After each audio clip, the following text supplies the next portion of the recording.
honest, like this applies to almost everybody that like does whatever they want to do. Like whenever they decide to do something for themselves, you realize like what people were supporting you and like what people weren't. And like after you kind of like get those people out of the way and you realize like you're invincible and you can really do whatever like you set your mind to, it's a completely different world. I'm Kelsey Haggard. I go by KHR work for my art name. So I am a self-taught artist. That's what I usually go by. I was a full-time artist for a little bit, but I don't really think that there's a title to if you're a full-time artist or not. If you're an artist, you're an artist. There's not really a job position behind it. It's so crazy because my first time meeting Kelsey was in art class back in high school. And I remember I was, a little kid back there looking at her like, she's kind of cute. I kind of got butterfly, a little nervous. Even back then it was kind of like an inspiration, just seeing somebody young being in high school like your age just pursuing it and doing it and killing it.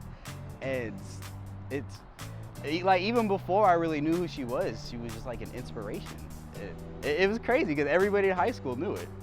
I was a kid that was in school that was like drawing on the side of the notes when they're not supposed to be. Throughout high school, like everybody was like, oh, that's Kelsey. Like Kelsey's the art girl. She does like art stuff all the time. In my senior year, I won the senior notable for, I think it was like Best Picasso or something. So it's literally like followed me my entire life. I'll literally just kind of hear something or read something and it'll just like click and I'm like, I know what I want to make for that.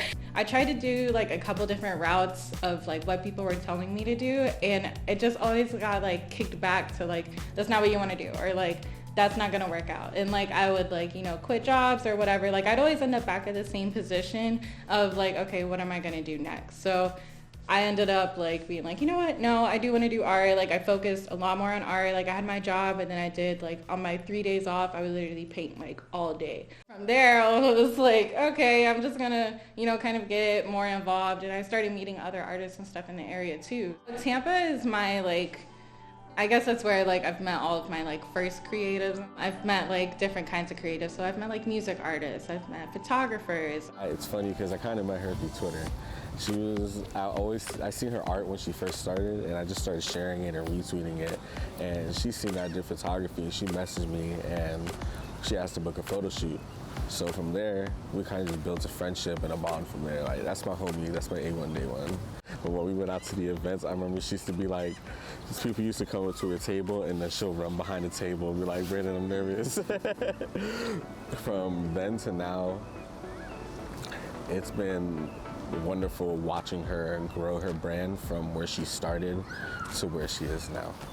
I had a phase where I was like painting skulls with like butterflies or skulls with flowers or some kind of thing that it was a skull with something that had like a beautiful life behind it. So with the skulls and everything, it was that people are like, it was like some people were like, it was skulls, but then other people, they see skulls as something that's like forgotten and dead and ugly, and then the people see butterflies and flowers as like it's so beautiful and like it has life behind it. So I would put them together and it starts to like kind of regrow into something like a rebirth.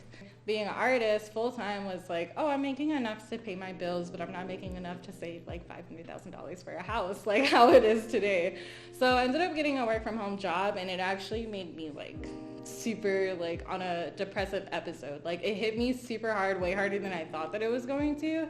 It was like letting go of a part of myself that I wasn't ready to. So with me being like a full-time artist, it was like, I get to do whatever I want. I proved all of these people wrong. Like I'm doing, whatever makes me happy. And it's, whenever I want. I don't have to go anywhere. I can literally paint all day. I wake up, I paint, I cook, I go back and paint again. Or I work with clay, or I work with resin, or I literally just do whatever I want to do, and I live off of it. And that was like one of my like life goals forever, because I was like, oh my God, I'm actually doing it.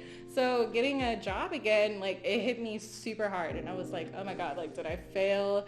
Did I like do this wrong? Like was it me? And like even though I know it's something that is like way out of my control, it still was like it's hard mentally to like convince yourself that like you didn't mess it up.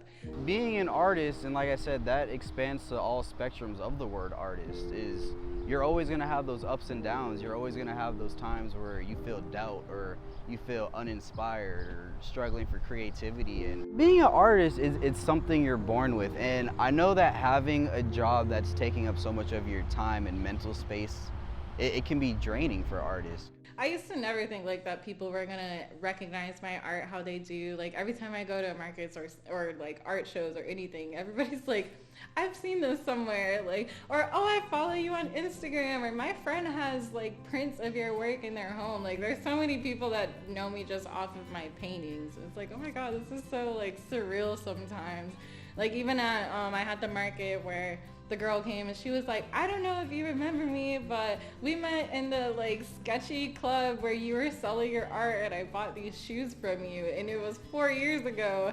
And then like they come out and they still support you at like markets and art shows and stuff, and it's like, oh my gosh, like you've really been rooting for me, and like I didn't even really know. Like so just like knowing that I have so many people that like are rooting for me, like my success, and like hoping that like, you know, I make it like how I deserve and how like I want to. It's just like a different kind of like motivation to like, you know, just keep going.